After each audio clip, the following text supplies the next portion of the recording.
think I should begin by congratulating the Delhi High Court for taking this huge step in starting this conceiving of this project and actually executing it for 2 years. Unfortunately, neither Justice Edlaw nor Justice Baba could make it today. They were both part of the SEMS that was responsible for conceiving this project. And Justice Bhatt, who was heading the committee, of course, is now in a different high court. So we could not get any of the three primary actors in this project to be present here.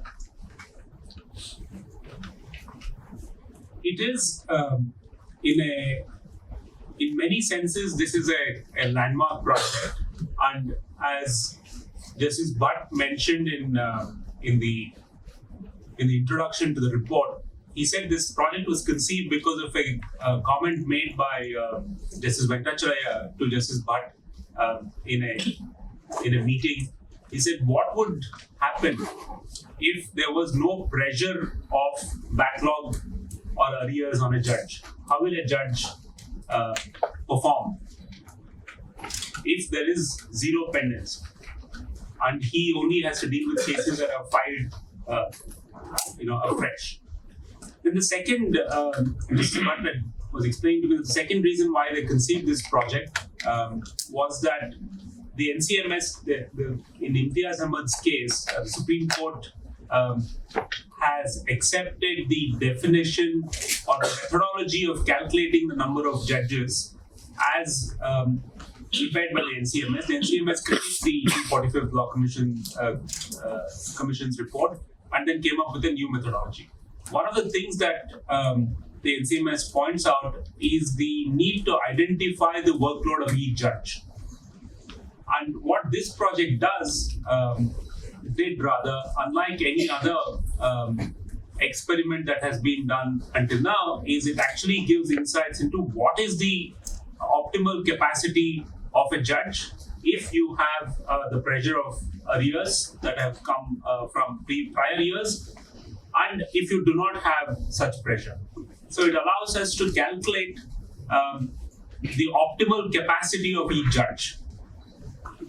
And one of the reasons why this is important is it actually definitely takes us away from the debate about whether our judge strength should be linked to population. Instead, it should be linked to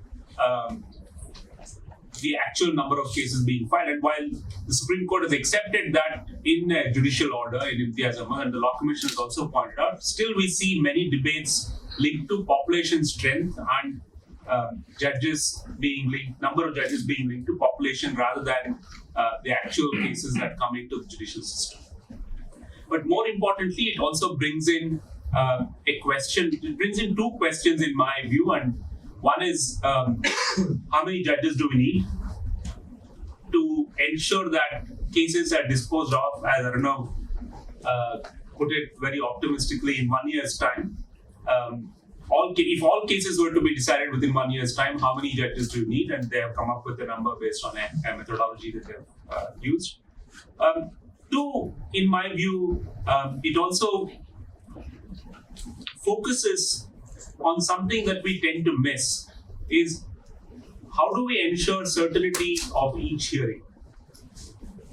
So if we talked about prosecution evidence, we talked about final arguments and the time judges are willing to spend on that. But we also saw the extraordinary amount of time and an extraordinary number of hearings for miscellaneous causes. So how do we manage this? So what should a judge do? So I'm bringing a third element. Judicial time is the key to decide or to take us forward on solving judicial delay. So three elements, according to me, are important. One, how do we calculate the ideal number of judges that we want? How do we ensure that scarce judicial time is used properly? And three, how do we ensure that there is certainty of event? So if a case is listed for a particular matter on a particular day, how do we ensure that that actually happens that day instead of just seeking an adjournment? So according to me, these are the 3 points that we need to that this report highlights, and we probably need to discuss to move the needle forward on the issue of judicial delays.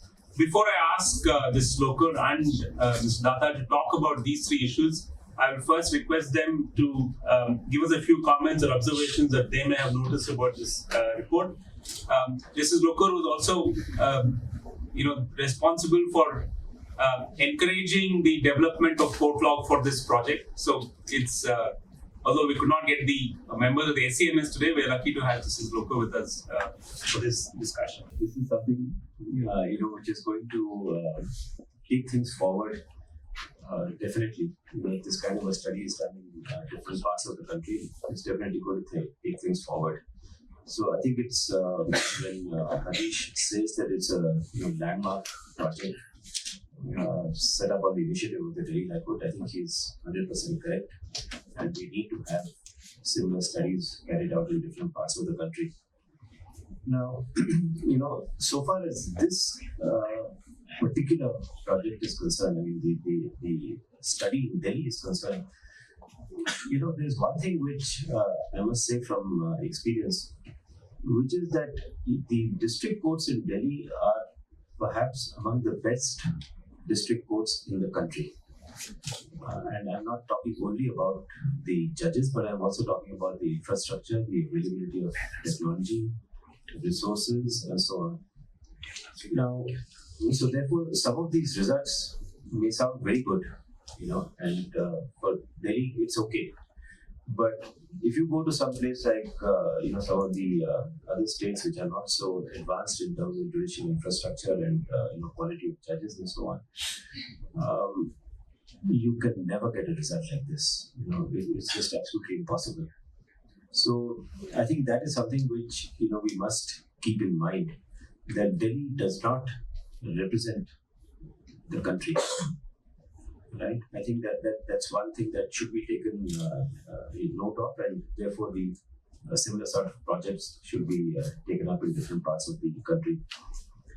The second thing is that about the number of judges that are required.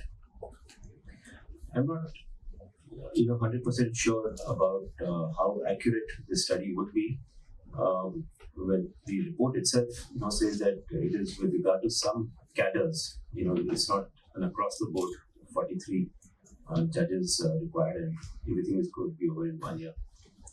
Now, the reason why I say this is that the economic survey, which was presented some time back, a few weeks ago, comes out with completely different figures. They feel that zero pendency is possible only over a period of 5 years, and you will need a very large number of judges. But of course, that's all over the country. That does not pertain to Delhi. But it's an indication that being able to sort out the problem in Delhi within a period of 5 years, within a period of 1 year, is going to be a very, very difficult task, if not an impossible task. Sometime in 2003, sometime in 2004 or 5, I had done some kind of an informal study about the number of cases that were being filed from 1st of January 2000 annually, and the number of cases that were being disposed of. It was a very rough sort of an average that was taken. And the conclusion that I drew from that informal study was that if the number of posts that was sanctioned were filled up, no extra judges, the number of posts that were sanctioned are filled up, then the pendency would be negative. You would have minus 6 to 7,000 cases in the district courts. So really, this thing about number of judges is something which is very, very difficult to arrive at. I'm not sure whether there can be any scientific or empirical study that can be done to arrive at a definite figure. But in addition to that, you have the court staff. Now, again, the court staff that was studied through a project of the ADB which unfortunately that report was not accepted by the Delhi High Court, according to me, very unfortunately. But anyway, that showed that, if I remember the figures correctly, in the district courts, per judge, there were either 8 or 12 staff that was required. But let's assume that 8 staff is required per judge in the district courts. So the government has to sanction that many number of posts, and they have to make arrangements for that many number of people. So when you talk about increasing the number of judges, you also have to take into account 8x for the staff. That requires a lot of money. What is the money that is made available for the purposes of the judiciary? Again, I think the economic survey perhaps, or I think it's perhaps the economic survey, would say that 0.08, between 0.08 to 0.09% of the GDP is made available for the judiciary. There are only 4 countries that have less in terms of percentages from the GDP. Those are countries like Norway, Iceland. I don't know whether they have any cases in Iceland, Australia, and one more country. Every other country, including in our neighborhood, gives much more to the judiciary than India does. So on the one hand, there's a financial squeeze, so you can't increase the number of judges. There's a financial squeeze, so you can't increase the number of staff. So how do you solve the problem?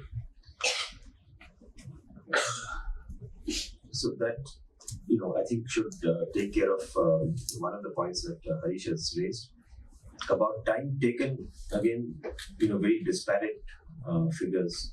The ease of doing business report of the World Bank for 2018, that was a study of 2017, and 2019, a study of 2018, shows no change overall in the time taken to dispose of a case. That is 1,445 days, which roughly comes to about, I think, 3.66 years per case, right? But that includes civil as well as criminal. So when we talk about 90 days, when we talk about 100 days, 204 days, very good, but there's obviously a whole bunch of other cases, which are taking a huge amount of time, so that the average goes up to 1,445. How do we tackle those? And what are those kind of cases which take years and years and years, so that the average itself gets so badly skewed that from 90 days you come to 1,445 days? I think that is an area that also we must study. In terms of judicial time, people have been talking about adjournments since the Rankin Committee report, which has been mentioned over here, 1924. So we're going to celebrate 100 years of the Rankin Committee report, and we're still talking about adjournments. We are still talking about backlogs. The third thing which Harish had said was about the hearing being definite. You must have a hearing, and on the date fixed. Now, just a couple of days ago, I was a little surprised. Not very surprised, just a little surprised. This Vijay Malia's case has been adjourned to February next year. The month of July, it has been adjourned to February next year. Okay? In the UK. Last week, Nirav Modi's case has been adjourned to May next year. So when we talk about quick dates, are they meaningful dates? Why can't we just fix a date and say, all right, listen, let's have it after 6 months? But that's it. No adjournment, nothing. You better go ahead with it. There was one case, Arvind would a lot, so I'm assuming you will know about this. There was one fellow who was, being prosecuted, and his arrangement with the lawyer was that, listen, I will pay you fees for so many days, let's say 10 days. Right? After 10 days, on the 11th day, I'm going to go bankrupt. I won't have money to pay your fees. So that was the agreement with the lawyer. And the lawyer said, well, if you can't pay me for the 11th day, I'm not going to pay for the 11th day. So the lawyer wrote to the law society and said, well, this is the arrangement that I have with my client. And if I don't appear for him on the 11th day onwards, would I be committing a breach of the disciplinary rules? And the law society said, no, you're fully entitled to say that you will not appear from the 11th day onwards. So on the 10th day, this was in the middle of cross-examination. It's not arguments or anything. It was in the middle of cross-examination. He told the judge, he said that, listen, from tomorrow I'm not going to appear. And this is the reason why I'm not going to appear. And the law society has said there's nothing wrong or unethical in what I'm doing. So please excuse me. The judge said, fine. You need not come from tomorrow, but the case is going to go on. Right? So the lawyer who is instructing you better get ready with the cross-examination and continue. I'm not adjourning the case. So unless that kind of, decisiveness is shown, you will have adjournments. But if that kind of decisiveness, some reports have suggested that, you should have 2 years. Anything above 2 years is an area, or anything above 3 years is an area. I think we should have a definition. I'm in favor of 1 year. The reason why I'm in favor of 1 year is I think 2 years is a little too long. A civil suit, if it actually goes according to the CPC, should be over within a year, 8 or 9 months. And this is some study that was conducted by the National Judicial Academy. So I'm going on that basis. So 1 year is an arbitrary figure. Take it as an arbitrary figure. We have to have some figure. So I don't mind if it's an arbitrary figure of 1 year. So any case that is pending for more than 1 year would be an area. Right? Once you look at that, the number of cases that are actually pending in terms of areas is very, very low. It's not as high as it appears, not 30 million kind of figure, but still considerably high. If you go to the National Judicial Data Grid, you will get the answer to that. The last point, one more point, is about the use of technology. That's one of the recommendations that has been made in the report. I think we need to look at technology very, very seriously. Tomorrow, we're having a meeting of the E-Committee, and the work done in phase 2 of the E-Course project will be discussed tomorrow, and I hope to give a copy of the work done to the Chief Justice of India maybe tomorrow or the after. But I must say that one of the things that has been mentioned in the report is service of summons, including summons on witnesses and so on, dependents and so on. The World Bank says that 1/3 of the time for the disposal of a case, that's out of 1,445 days, 1/3 would be about roughly 400 days. It takes for service of summons, service of notice, 400 days on an average. Now, there is a very, very simple mobile app which has been developed by the E-Committee, released in August 2018. Money has been given by the E-Committee to every high court in the country for the purchase of smartphones, for the bailiffs, for the process servers, right? Probably in August last year. Not a single high court has purchased a smartphone. And through that smartphone, you can serve sitting here. You can serve somebody in Chennai. You can serve somebody in Guwahati. That 400 days just gets completely eliminated. So we have huge technological resources that are available at our fingertips, but not being made use of. And unless we do that, we will have studies like this, but with no concrete result. Yeah. Okay. Deal with excise custom and that prosecution. I was appalled at the amount of time wasted in what we call calling work. So I thought to myself that we have the thing that we have, let's say 11.6 or let's say hypothetically 13 judges per million, and the United Nations says you must have 100. So that's the standard argument. So I thought to myself that, look, we don't have the money, they're not going to double, triple the judicial allocation for the judiciary. One solution is to say that if you can double the productivity of a judge, then it's effectively having 26 judges per million. If you can triple it, it's like having 39 judges per million, technically speaking. And I'm a great student of Kaizen in the Japanese thing, and the most important word in this is called Muda, which is waste. So anything in a judge's time is from 10:30 to 5:30, at least in Madras City Civil Courts. And anything which is not spent on disposing a case is Muda, is waste. So how do you eliminate that waste? And through the Indo-Japan Chamber of Commerce in CII, we did a pilot study in the Madras City Civil Courts, and Daksh, if you look at like we did the same study in Karnataka through the Patyala Foundation. And I tell the audience that we found that 58% of the time of a city civil court, trial court, is wasted on calling work, what we call the case adjourned, call the case adjourned, and 42% of the time is spent on criminal work. As a junior, we used to start at 10:30 in the morning, and till 11:30, 12, they just be calling. There'll be a huge list, and they'll call so and so, adjourn, and the man will write it. And then only around 12:15, the trial started. You go on till 1:30, and again after 2 o'clock, Passover matters again another 45 minutes. So effectively, we had trials only for about an hour in the morning and an hour in the evening. Now, how to double that?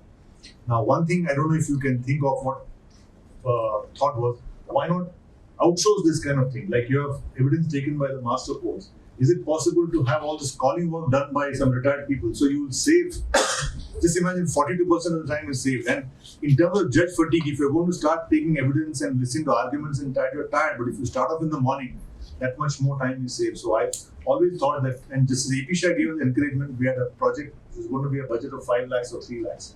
We're going to fund it through the Patyala Foundation. And he said, let's take 3 trial courts in the civil side and 3 trial courts in the criminal side, and go through the entire process and apply Muda, eliminate waste everywhere in terms of filing and so on. Like in Madras, a copy application takes like 60-70 days. It's not just a trial. What about the order copy? Fundamental points are there. And there's no money for a Xerox machine. So all those points are also there. So one thing what we can focus on is how to increase the productivity of a judge. The same judge, if you can dispose 2-3 number of cases, that can be done. One is to outsource, as I said. Secondly, I also thought one thing is that we had a very lovable old lawyer called Narsimachari, and associated in the Bar Association. He said that if you just follow the CPC and the CRPC, there will be no delay. The point is we don't follow what is written in the CPC. After the 2002 amendments, there are timelines for everything. So he said we don't follow the point. And I asked him how were trials conducted in the old days. He said, hey, there was a huge system of costs. They implemented the costs quite strictly in those days. And in a trial, because Madras High Court is a charter high court, and we have trials regularly until the case of this famous, who's that person? Nanavati's case, where the Sessions case is also in the Madras High Court. So there used to be something called an agreed bundle. Admission documents, etc. is done. There's an agreed bundle, and only limited documents are taken for trial. The second very important thing which you must note is that under the CPC, which is never done, trial must go on a day-to-day basis. And as a junior, my senior was a leading criminal lawyer. He used to go to E-Road, all different places, and Monday to Saturday was non-stop trial. There was no question of having a day-to-day, and the investigating officer comes after 2 months, the doctor comes after 3 months. No, it starts on Monday and goes non-stop. That was the way in which, as late as the 80s, when I was a junior, the trials were being completed. That has gone away. So these are all systems which also Daksh can think on. Use of judicial time on following the CRPC, especially after the 2002 amendments, that we can really implement.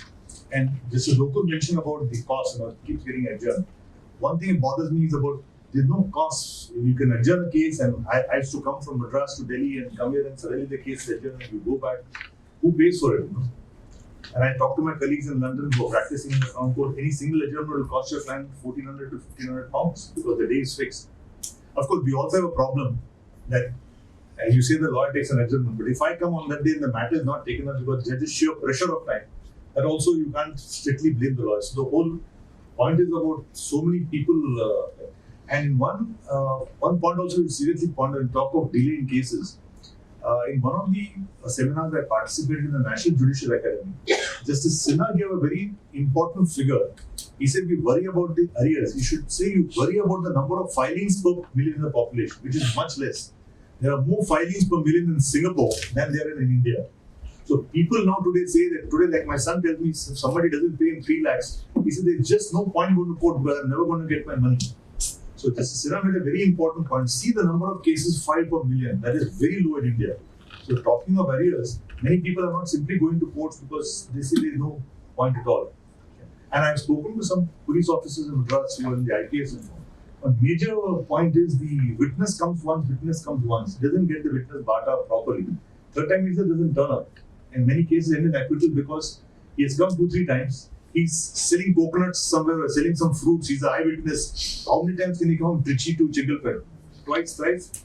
That's all. Nobody gives him any money for the bus fare and so on. It's all on paper. You're supposed to give, but nothing happens. So that's another practical difficulties. I would summarize that as far as you've done a fantastic job. As Mr. Lokur mentioned that Delhi is a much better place.